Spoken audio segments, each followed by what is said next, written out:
Know what initially was thinking and what the players, what the coach is thinking and what the plan was. Again, I'm focused on Sabah. I know it's very difficult to play 3 games against the same team in 3 days. So the next match, I really don't expect any easy. I think it will be the opposite. It will be harder because the draw 0-0, like is good, for our opponents, because the game then goes to extra time, possible penalty. So it will be even harder, I believe, in that game. And of course, how much risks we gonna take, we will see. But now, I'm straight focused not on what opponent thinking, but what I think about my player state and how to prepare in the best possible way.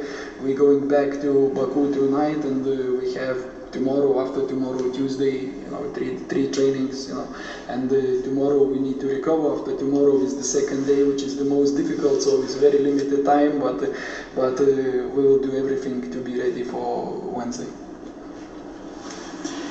İmişlinin məşqçisinin və yaxud da ki, İmişlinin nə düşündüyü mənim üçün çox da önəmli deyil. Bizim üçün önəmlidir. Daha çox öz oyunumuza köklənirik.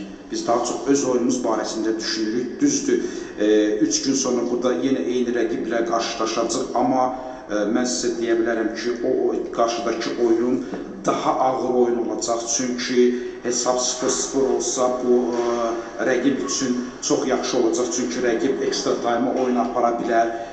Və mən hal-hazırda birbaşa öz oyunumuz haqqında fikirləşirəm, necə komandamı daha yaxşı mümkün qədər bu oyuna hazırlayım, bu oyuna kökləyim və biz indi Bakıya qayıdacaq. Bakıda qayıtdıqdan sonra bizim cəmi 3 məşqimiz var.